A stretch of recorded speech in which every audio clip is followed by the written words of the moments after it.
Share બજારની વાત કરીએ તો સતત ત્રીજા દિવસે આજે પણ કારોબારના અંતે ભારતીય શેર બજારમાં ઘટાડો જોવા મળ્યો હતો।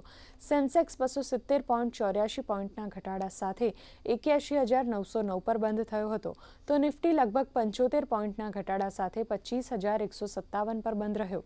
બેન્કિંગ, ટેક, કન્ઝ્યુમર ડ્યુરેબલ્સ અને કેમિકલ સેક્ટરમાં ભારે વેચવાલી જોવા મળી, જેમાં ઘણા કેમિકલ શેરોમાં તીવ્ર ઘટાડો નોંધાયો છે।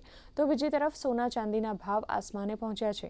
ચાંદીનો ભાવ 3,34,000 અને સોનાનો ભાવ 1,57,000ને પણ પાર પહોંચ્યો છે। સાથે જ ગ્લોબલ અનિશ્ચિતતાને કારણે ડોલર સામે રૂપિયો 91.69 પર પહોંચ્યો છે। बना दिया। कल 3 लाख के सिल्वर ने क्रॉस कर दिया था। आज 3,30,000 रुपये पे सिल्वर अभी रन कर रही है।